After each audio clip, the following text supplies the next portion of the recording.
A lack of representation is the highest reported barrier to Indigenous, Black, and people of colors in the Canadian live music industry. Closing the Gap is a research study led by the Canadian Live Music Association that provides evidence on the nature of inequalities experienced by IBPOC live music workers and actionable policy recommendations to improve representation in the live music industry. Hello, everyone. Thank you for joining us today for this historic and very special occasion. My name is Erin Benjamin. I am the president and CEO of the Canadian Live Music Association, and I'm here in my home in the beautiful city of Ottawa, Ontario, on the unceded, unsurrendered territory of the Anishinaabe Algonquin Nation, whose presence here reaches back to time immemorial. So I want to thank all of you for taking a few moments out of your busy lives to be with us here today as we finally get to share the findings of the Closing the Gap research.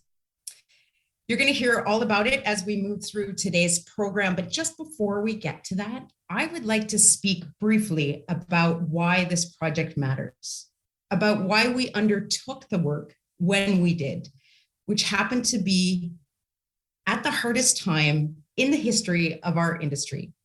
This project came together and unfolded in real time as the CLMA battled and continues to battle the impacts of COVID. Many of you here today know that. You also know that we're a small team, 5 scrappy overachievers on a passionate mission to help our beloved community emerge from this crazy time better. Better doesn't just mean open for business anymore or having survived the last 2 years.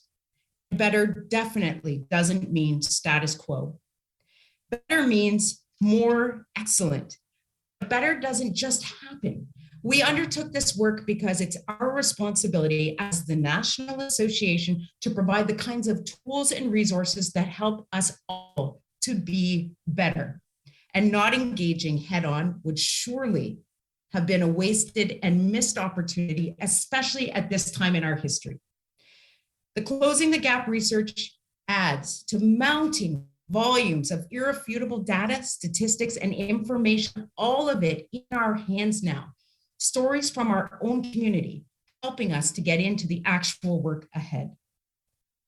If you will permit a personal observation, good leadership is about surrounding yourself with smart people. And you're going to meet a whole bunch of them today. These are folks like my teammates who lift the weight of the world over their heads every single day. Maddie Oliver, Caitlin O'Brien, Alex Kenzel, and people like Nicole Auger. Nicole, could you turn your camera on, please? So people like Nicole, who from the day I met her has impressed, inspired, and pushed me. She is the reason we're here today.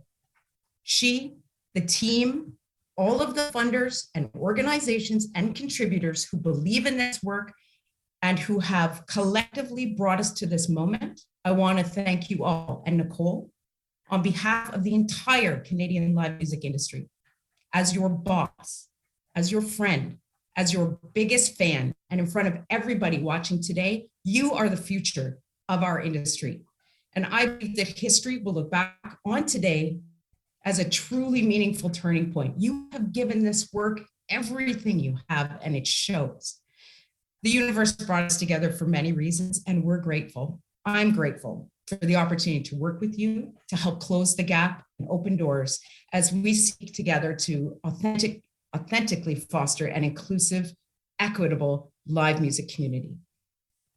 So with that, let's begin. Hopefully you can all see the Q&A option at the bottom of your screens, whether you're media or industry or just a fan. Please submit your questions as we go along, and at the end, we will as a group respond to as many as we can. So, friends from across the country, it is now my extreme pleasure to formally welcome Nicole Auger, Project Manager with the Canadian Live Music Association and Lead Consultant on Closing the Gap. Over to you, Nicole. Oh, well, thank you so much, Erin. And oh my gosh, I can't believe I have to start talking through this now. But thank you so much for the kind words, and I'm just so thrilled and grateful to be here. So I want to introduce myself. Tanshe Kiowa, Nicole Dishnikashin Michifnia, Anin bonjour, and hello everyone. My name is Nicole Auger. I'm Métis on my mother's side, of Haudenosaunee, Niska, and French ancestry, and French on my father's side. I've worked as a project consultant for the Canadian Live Music Association over the past 2 years, and I'm also a member of the team at the Indigenous Music Alliance. It is my great pleasure and honor to welcome you all here today to join us for the launch of the CLMA's Closing the Gap study. And I don't want to take too much time off the top to speak about the project, as I'm so excited to introduce and hear from our amazing project team. But I do want to take a few moments to walk through the event today and acknowledge and thank all of the incredible people who helped to make this project possible. So over the next hour, we'll hear from some of our key community partners and advisors, followed by a presentation of the key findings and recommendations by our project authors, Alana Stewart and Kim Delat, as well as a contribution by project advisor, Alan Gray Eyes. We're also thrilled to welcome Julian Taylor, who will join us for a few words and share a very special performance with us following the presentation. As Erin mentioned, time permitting at the end of the event, we'd also like to provide an opportunity to address a few media questions. If you're interested in learning more about the project, please reach out by email. We would love to hear you. So we'll take a few moments and thank our key project funders and partners without whom we could not have done this. So first off, we would like to gratefully acknowledge the support of Factor and the Government of Canada, Creative BC and the Province of BC, as well as Ontario Creates. We would also like to say a huge thank you to all of our project partners. One of the most amazing parts of this project for me was seeing live music organizations from each and every province and territory of all different sizes come together and recognize the importance and value of this work. This was demonstrated not only through financial support to ensure we realize this project in a meaningful way, but even more so through the time and thoughtful contributions from each of our partners throughout every step of the project, and the significant impact and extent of our reach as a result of that support. I want to take a few moments as well to thank our project team, especially our project authors, Alana Stewart and Kim Delat, and the incredible team behind this report. Elise, Merrick, Sienna, Freddie, Zena, and Madison, as well as the teams at Archipel Research and Consulting and Nordicity. And of course, a huge thanks to Stephanie Ching for contributing the beautiful illustration that you'll see in the report. While they're not listed here, the CLMA team has, as usual, been working furiously behind the scenes to help make this happen. And they have all dedicated enormous amounts of hours on top of all the other work that's taking place in the organization to ensure that through all of this and through all of the urgent priorities and challenges still facing our sector, this project and the importance of this work continue to move forward with the time and care it needed. So a huge thank you. Words are not enough, but for now, a huge thank you to Erin Benjamin, Maddie Oliver, Caitlin O'Brien, Alex Kenzel, and a special thank you also to Melanie Brule and Brina Knott. While they may not be working with us currently, they were such a huge part of making this happen and will always be a part of the CLMA family. We couldn't have done this without you. And finally, while this project is being released by the CLMA, this really has from the start been a project driven by and for community. And I want to give a very special acknowledgement to all of the community partners and advisors who contributed to this project. And most importantly, to all of the artists, organizations, and members of the live music community who shared their stories and experiences with us. We've worked to the best of our ability to reflect and honor your stories in this report. And I want to say merci, chimigwech, masicho, nakwamik, merci, and thank you to each and every one of you. So with that, it is my great pleasure to kick off the event and introduce our first speaker. She is a powerhouse leader in our industry who is not only creating impactful change within her organization and membership, but truly embodies this commitment in everything she does through her own work and in holding organizations and individuals accountable as they walk their own paths through this critical work in our industry. Kezia Myers currently resides in Takaranto on the lands of the Anishinaabe, the Chippewa, the Haudenosaunee, and the Wendat peoples, and is the executive director of Advance, Canada's Black Music Business Collective, and a recent recipient of the Globe and Mail Changemakers Award. It has been my great privilege and honor to work with Advance throughout this process, as well as working with all of our wonderful community partners. And I'm so excited to grow our partnership and continue this important work together. So please welcome Kezia Myers. Thank you, and good afternoon, everyone. Thank you so much for the introduction, Nicole. The feelings are mutual. It has been an honor to work with the Canadian Live Music Association and yourself on this project. I'd first like to take a moment to commend the Canadian Live Music Association on the completion of this study and report.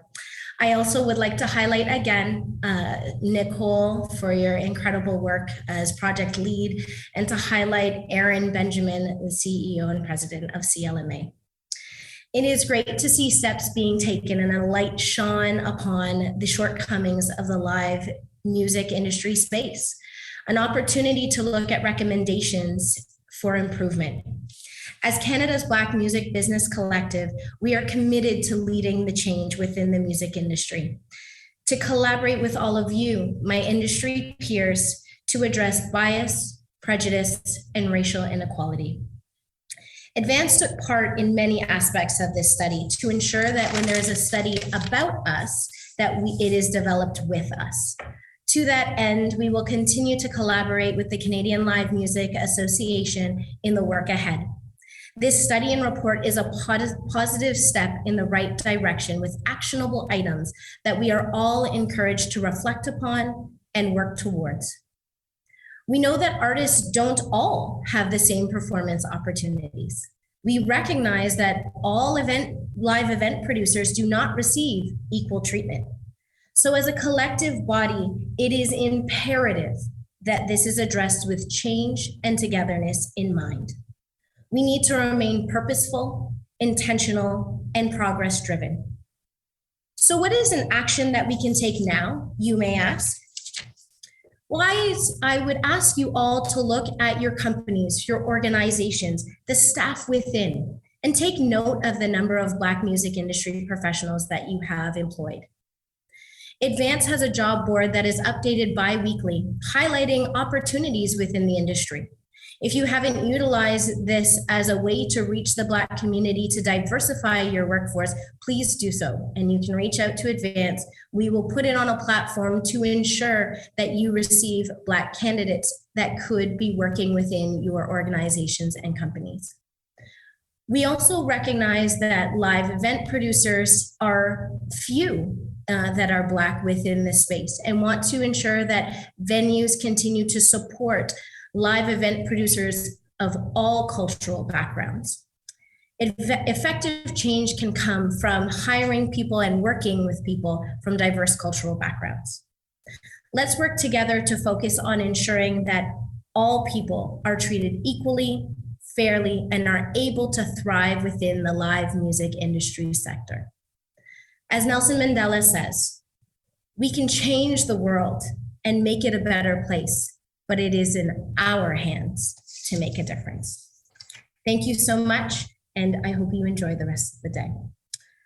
I would now like to pass it on to Alan Greaves, and if I can just find this. Thanks, Kezia. I hope I pronounced your name correctly. I'm horrible with pronunciations. And I'd like to also acknowledge the Canadian Live Music Association, all the work they've done with this report, but also the pandemic. I think we've all been able to access, or many of us have been able to access a lot of great COVID relief funds throughout the last 2 years. And it's been really important for us in the Indigenous community. I feel really happy about, or I feel really proud about the fact that we paid artists to do a lot of online stuff over the last 2 years. And again, probably wouldn't have had those opportunities if it wasn't for the Canadian Live Music Association. I also like to acknowledge the program officers that I've been working with at Canadian Heritage, Canada Council, Manitoba Arts Council, and the Winnipeg Arts Council for all of their support when we've had to make changes, multiple changes throughout the last year to our projects. This report is really great, and I've had a chance to read a draft of it. And for me, it's really driving home two main things. As an Indigenous person working on the business side of the music industry and the live music sector, I always feel spread really thin. And some of the highlights that I've noticed tell me that I'm not alone. I also struggle with the ability to make promises. Making promises to private sponsors and making promises to artists well in advance of tour grant deadlines. And I feel like this report has already also reinforced or strengthened that position and shown me that I'm not the only one again. I'm a firm believer that nonprofits exist to make the world a better place. And I'd like to encourage a lot of the nonprofits that are listening, the nonprofit presenters that are publicly supported, to take more chances. I also like them to work with us to address the gaps that are identified in this study. And lastly, I want them to have the advancement of the career advancement of Indigenous, Black, and people of color in mind when they're creating job descriptions. I think that's super important. It's our role if we're a nonprofit, I believe it's our role to help people to take those next steps in their careers and not just hold them in our organizations as long as possible. I think we all need to have career advancement and the establishment of more not gatekeepers, I guess, but more people in decision-making positions coming from our communities. I'm going to be back to talk a bit about the calls to action pretty soon. And with that note, I'd like to hand it off to Ian Andre Espinay, who's joining us from Scarborough. He's a co-founder of Breaking Down Racial Barriers, chair of the Advocacy Committee for Advanced Music, and owner of Iconic Arts and Entertainment, an independent live event production company specializing in Black music and culture. He is author of the SEMA-commissioned BDRB report on anti-Black racism in the Canadian music industry and the BDRB Declaration to End Anti-Black Racism in the Industry, signed by over 500 companies and organizations. So with that, please help me welcome Ian. Thank you, Alan. Good afternoon, everyone, and thank you for having me. I'd like to start by congratulating Aaron, Nicole, Maddie, and the Canadian Live Music Association team and study authors Alana Stewart and Kim Delat on the completion of the closing of the GAP study. This study is of special interest and personal relevance to me on so many fronts, to be honest. As the author of the recently published SEMA-commissioned BDRB report on anti-Black racism in the Canadian music industry, closing the gap represents yet another step in the much-needed data collection and research required to properly unearth the causes of systemic racism and to assess the scope and intensity in the live sector of the music industry in Canada. This study also serves as a beacon to other organizations throughout the industry of best practices by involving members of systemically excluded groups in the process and not just the outcomes. As the owner of Iconic Arts and Entertainment and as a 20-year veteran of the live music space, I can personally attest to the hardships faced, the lack of representation throughout the pipeline of live entertainment workers in both the private and public spaces, the barriers and lack of opportunity for artists and music entrepreneurs in access to grant funding and resources, and to the mild to blatant racism faced as an event producer simply attempting to secure venues. Sadly, I will say that despite much that has changed in the live space in the last 2 years since George Floyd, much has not where the venues in particular are concerned. This must change. Finally, as the chair of Advocacy for Advanced, Canada's Black Music Business Collective, I implore other organizations to follow CLMA's lead across the live music and creative sectors to continue to work to dismantle racism, working with community stakeholders such as Advanced to create solutions. Myself, CLIC, and BDRB wholeheartedly urge you to read this report and to continue the work in your space, including signing the BDRB Declaration to End Anti-Black Racism in the music industry, available at bdrb.ca. Again, congrats to CLMA on the release of this critical continuance of the work. This is integral to ending systemic racism against marginalized groups in the live music and creative industries in Canada. And with that said, I'd like to pass the microphone to Taran Nayar. Taran is from Vancouver, and he's the executive director of the 5X Festival and co-founder of Snakes and Ladders, a label that promotes South Asian talent. He's also a board member of the CLMA. Over to you. Thank you, Ian. Thanks for the introduction.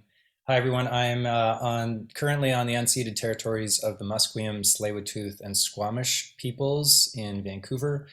And before any of the music business, the music industry side of things, before my festival, 5X Festival, before the record label, I was in a touring band for years and years. And this band was called Delhi to Dublin and played a crazy mix of Punjabi music and electronic music. And for years, over a decade, we've played over 1,000 shows everywhere from Burning Man to Glastonbury. And for anyone, and I'm sure that there's many on the call who have experienced this, who have been in bands before, the first couple of years in a band are kind of like the honeymoon period, where you're just like waking up in a different city every day and having fun and partying, and you're not really noticing that much around you.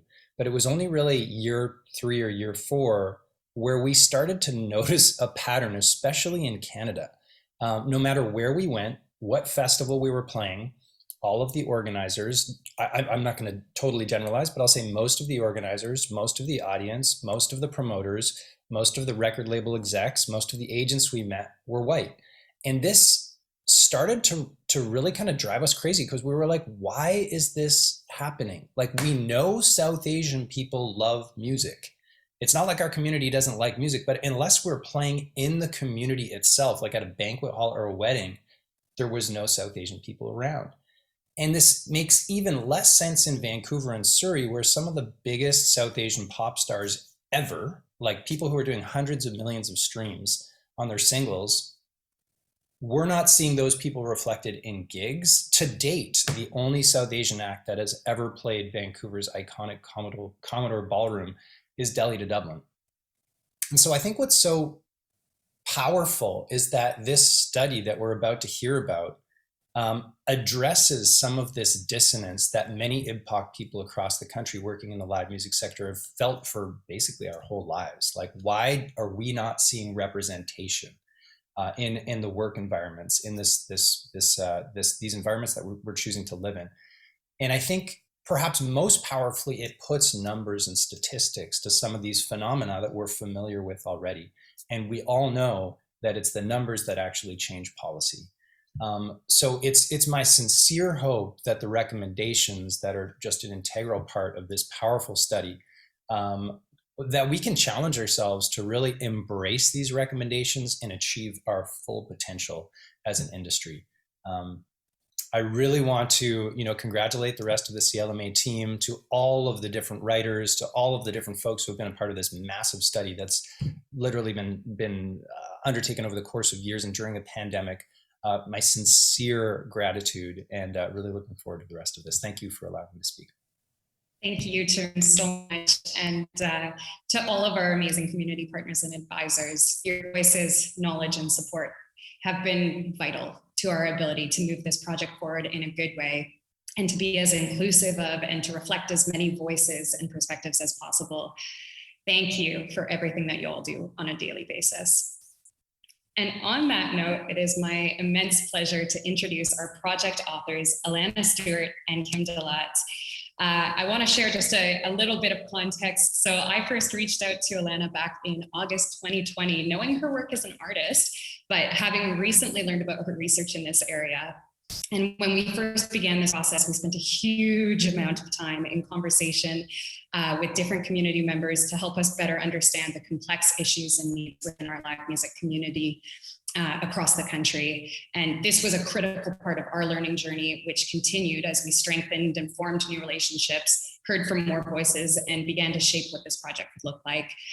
And as these thoughts started to come together, I sat down with Alana to learn a little bit more about her research and to discuss on my end, what was starting to turn into this wild sort of twisted web of a research question. And her response was, do you need some help with this? And so Alana introduced me to her incredible research partner, Kim. And it's been a journey and a short 20-month period together. But I'm so excited that we can finally share your important work. From day one, I have been so appreciative of your careful and respectful approach to these conversations and to holding this work to the highest degree of integrity and your commitment to uplifting the voices of marginalized communities in the music industry. So I am thrilled to introduce Alana Stewart and Kim Delay. Thank you so much to Nicole and Aaron and the CLMA for hosting, and to all of the speakers for sharing their insights today. It is a monumental task to present 8 months worth of work in 15 minutes. But Alana and I did nevertheless want to echo acknowledgement of the brilliant contributors that helped us with the study. Annalise Hun, Merrick Tyler, Sienna Bowman, Freddie Monasteria, Zina Mustafa, Madison Trusolino, Muna Osman of Archibald Consulting, as well as all of the advisors. And we extend our warm thanks to the interview participants themselves, who so generously shared their experiences with us. We also want to point out that throughout our presentation, we often refer to Indigenous, Black, and people of color, or IBPOC, live music workers, in the aggregate.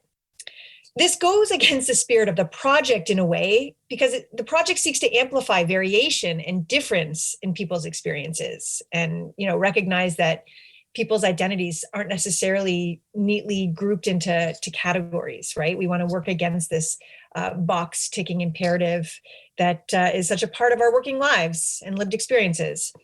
But we do this nonetheless because we want to protect respondents' anonymity, and because we want to convey statistical information, which remains challenging to do so unless you present aggregate categories. And the fact remains that there are some stark differences among all people of color and Indigenous folks compared to their white counterparts. And so we're going to seek to highlight some of those findings today. Also, we're going to be focusing on sources of inequality throughout our presentation for the practical reason that doing so more readily helps us to see what needs to change. But it's worth noting that we also uncovered sources of empowerment and community over the course of conducting interviews.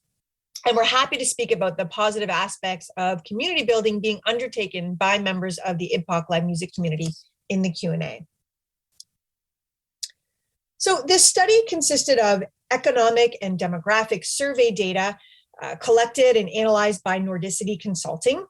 And along with our team of researchers, we also conducted 40 in-depth interviews with IBPOC live music workers working in a variety of roles, which you can see on screen. And throughout the presentation, we will share data from both the surveys and the interviews.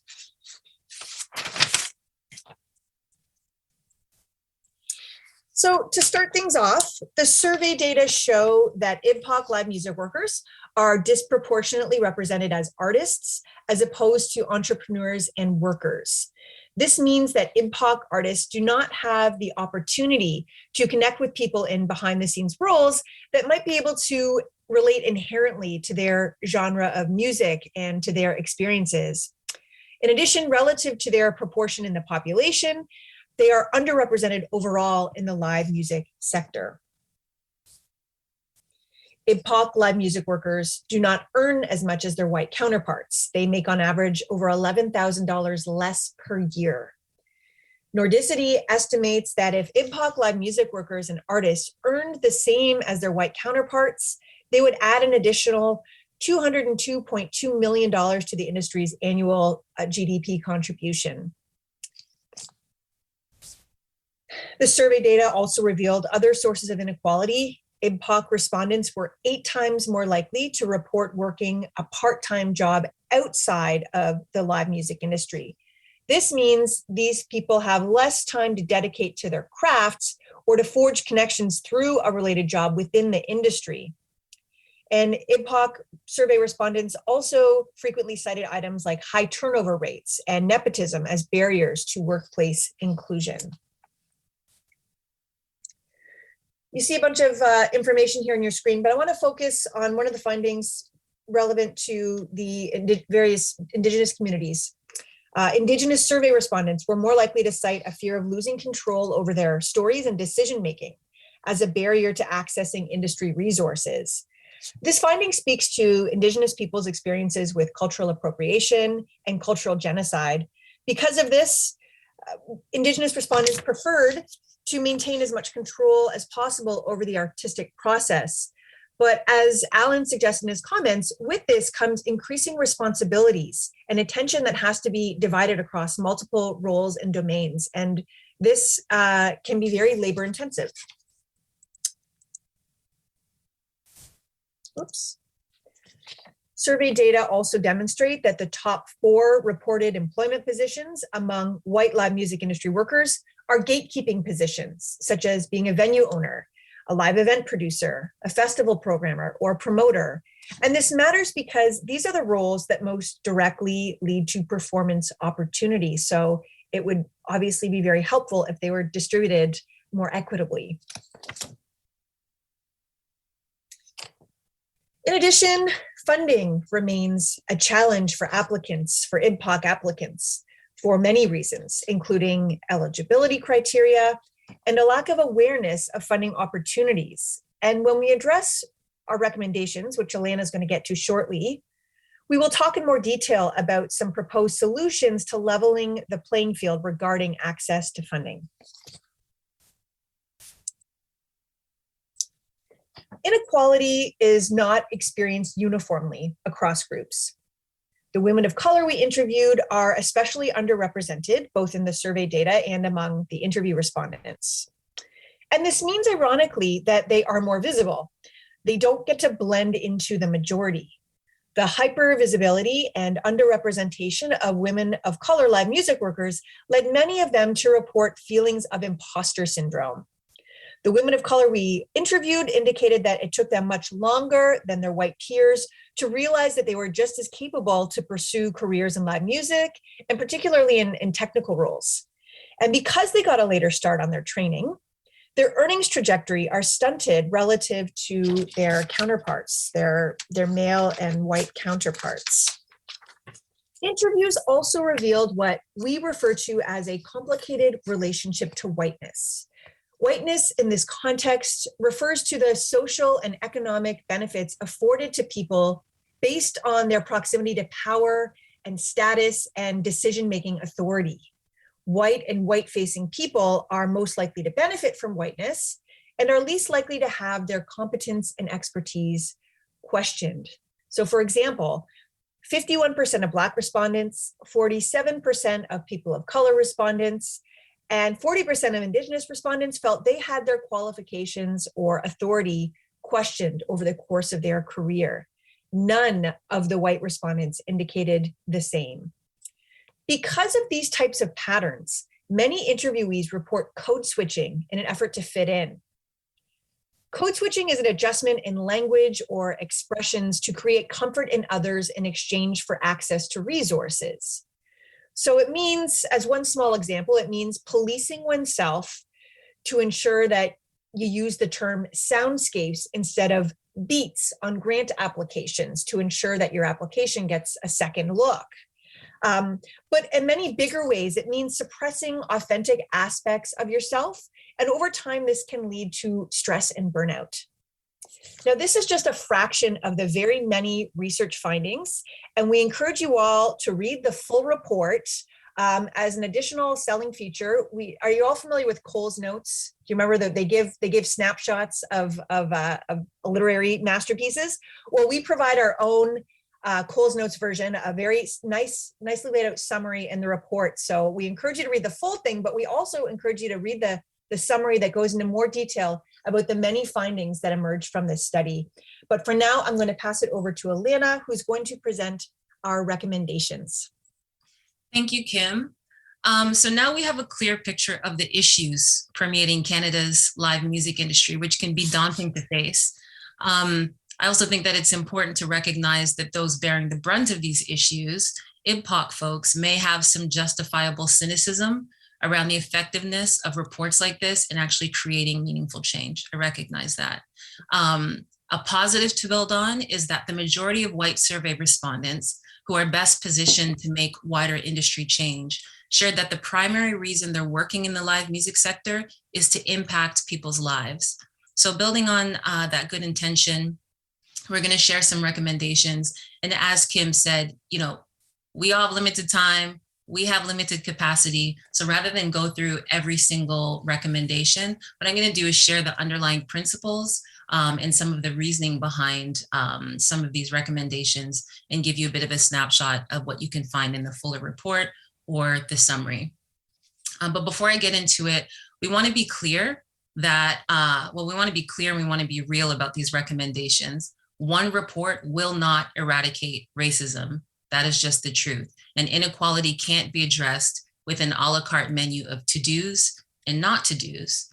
Instead, it could be more or would be more useful to view and approach these recommendations as ways to cultivate less harmful working relationships, how to create more opportunities to have a positive impact on the lives of IBPOC workers, and perhaps a strong start to sparking industry shifts. So in saying that, let's get to it. We're going to start with recommendations specific to the live music industry. And by that, we mean the folks that help the live music industry operate on a day-to-day basis. So festival programmers, venue owners, agents, etc. So as Kim shared earlier, IBPOC workers largely rely on white gatekeepers to create career opportunities.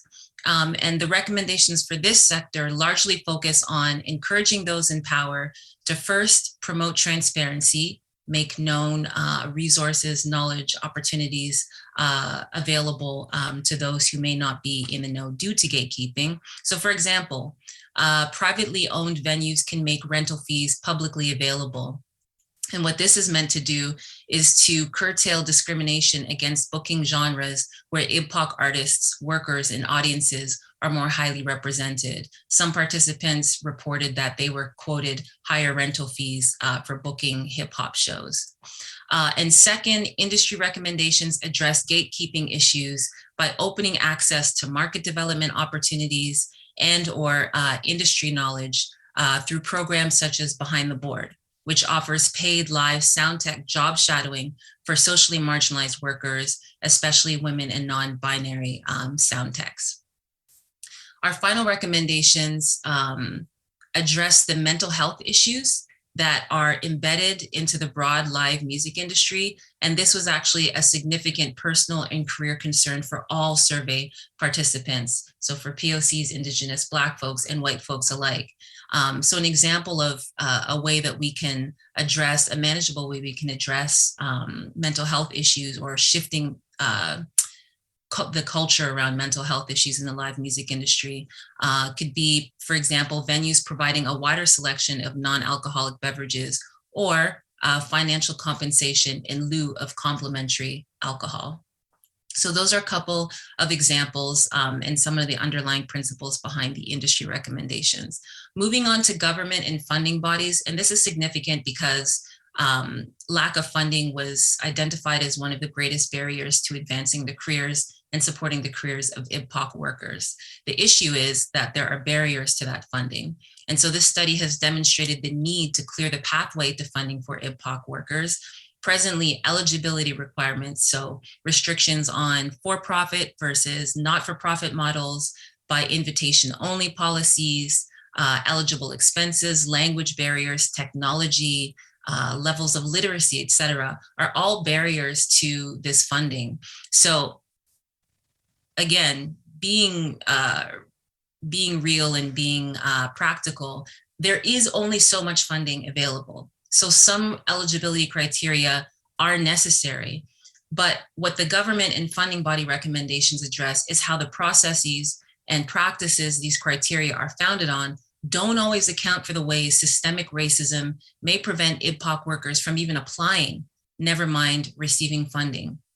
So most applications, you have the choice of applying in French, or English, which are Canada's official languages, but doesn't recognize the colonial histories that established English and French as the official languages and negates the Indigenous languages that preceded them.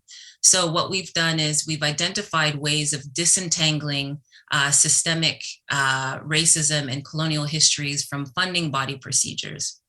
For example, a program in existence that addresses this is the Toronto Arts Council's Newcomer and Refugee Artist Mentorship and Artist Engagement Program, which addresses the language barrier in the funding application process by providing program guidelines in the 7 most widely spoken languages in Toronto outside of Canada's official languages. So overall, that's just an example, but overall, we encourage a deeper examination and a need-based prioritization where all public funds are concerned. Now, there are shared recommendations for everyone. And it's important to remember, we feel it's important to remember that addressing inequality is a long game. It's not enough to support early stage IBPOC endeavors. The support must work towards promoting sustainable success and self-sufficiency for change to actually be sustained and meaningful. So for everyone, we recommend developing networking opportunities, mentorship programs, and more nuanced hiring and training initiatives to provide the necessary skills and resources needed for IBPOC workers to overcome barriers. Fractal, outsourcing HR services, adopting a more than one rule.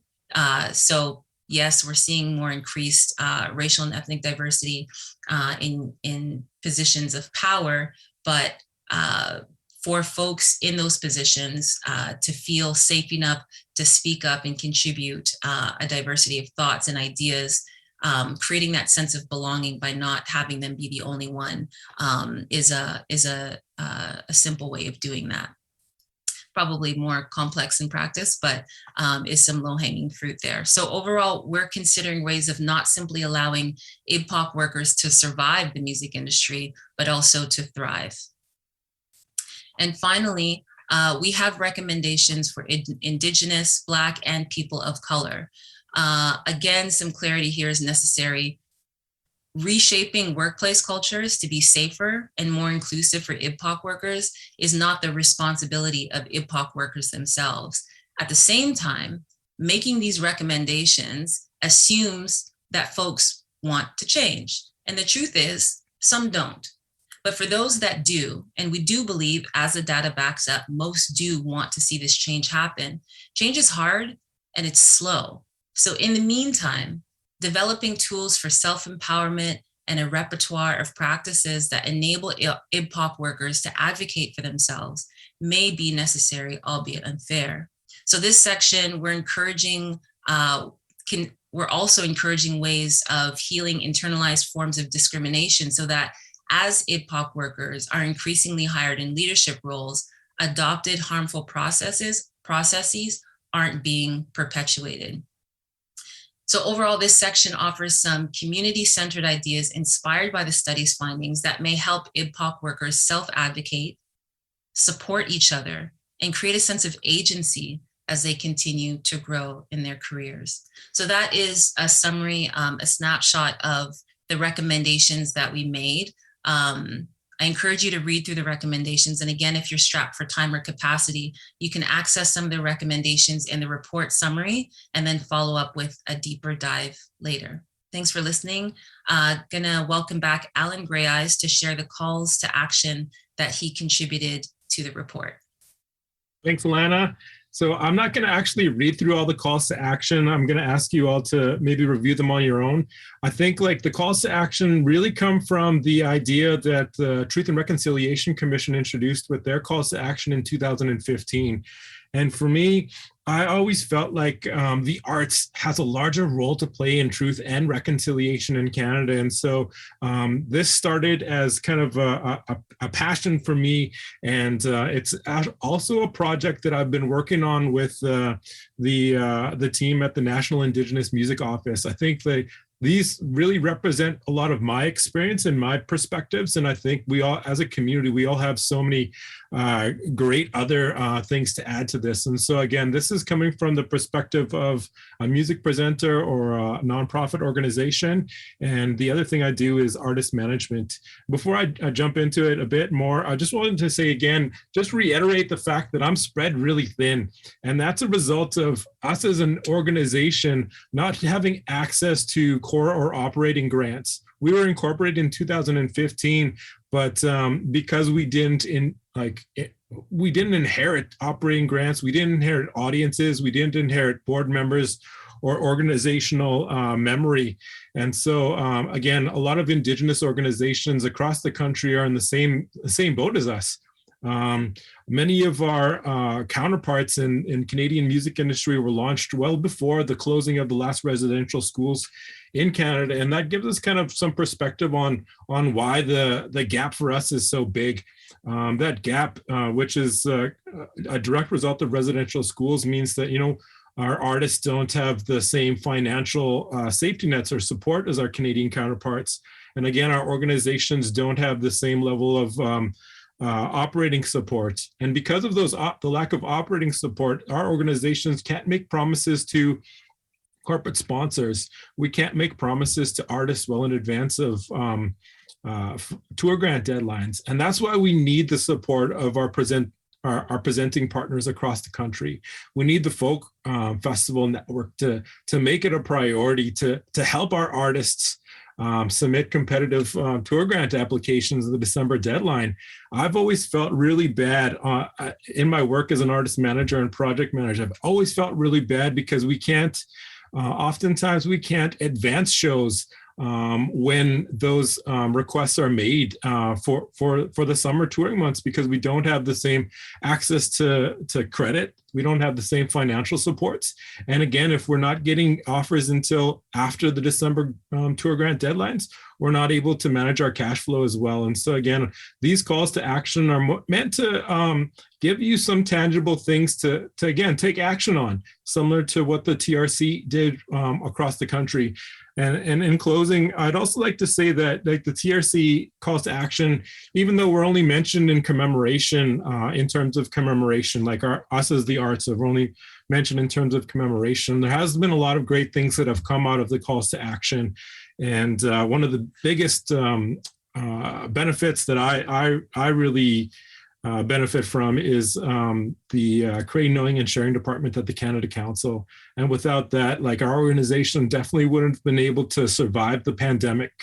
A lot of the artists that I work with, they wouldn't have been able to put together recording projects and other projects that compete with our Canadian counterparts. And again, my real belief with the arts is our main power is to educate Canadians. We have stages that host thousands or hundreds, if not thousands of people on any given night. And that's an incredible opportunity. And again, I just encourage you all to use your stages to challenge stereotypes and to show Canadians that Indigenous people are just as talented and special as their loved ones. Jamie Alan, thank you so much. And to Elena and Kim, I know that was an insane amount of information to try and deliver in just 15 minutes.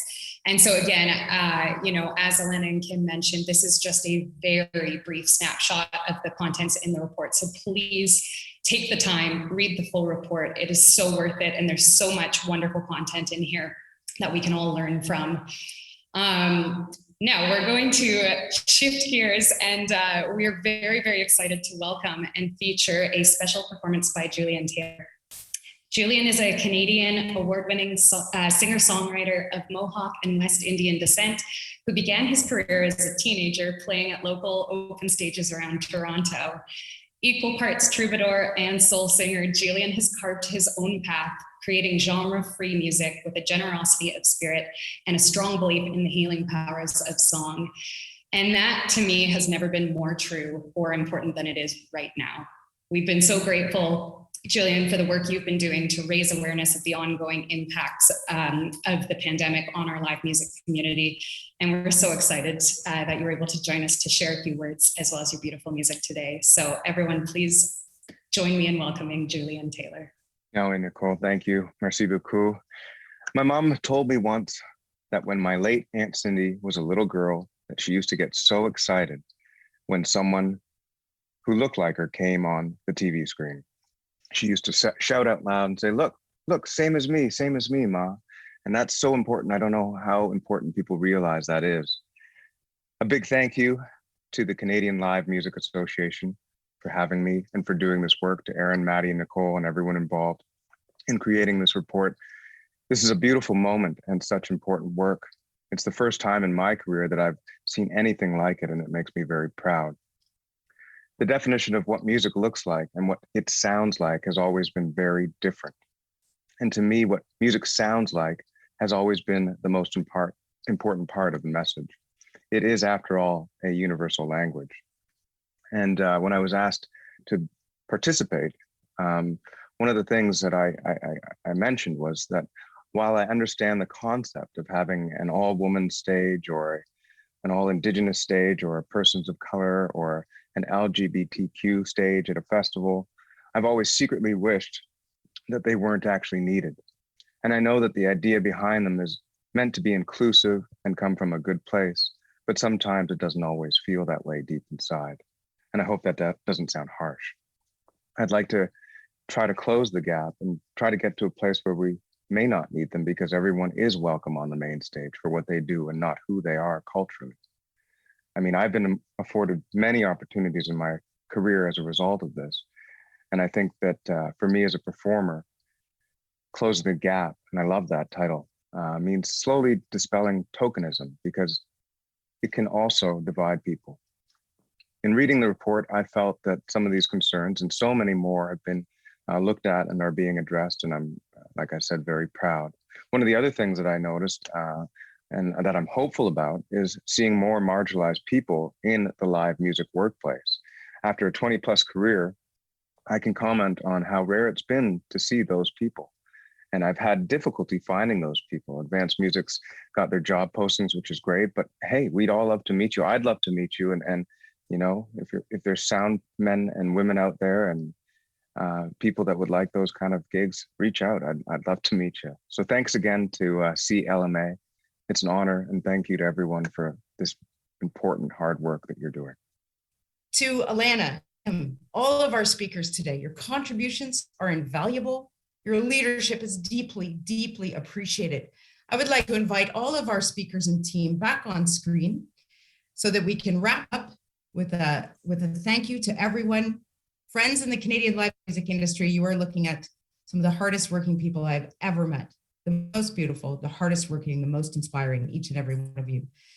I see no questions in our Q&A, so I'm going to finish by saying that the Canadian Live Music Association is already working on several initiatives guided by the recommendations, including ongoing and enhanced diversity, equity, and inclusion training for the sector, as well as what we expect will become a national mentorship program to help foster new and collaborative relationships among many other priorities.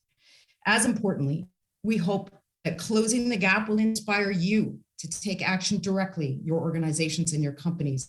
And if you're already doing the work, we urge you to inspire others to follow suit. Share the report, which is now widely available, should be in your inbox and is most on our website. Amplify voices that need to be heard. Create the space for actionable change. And in doing so, you will be helping to close the gap.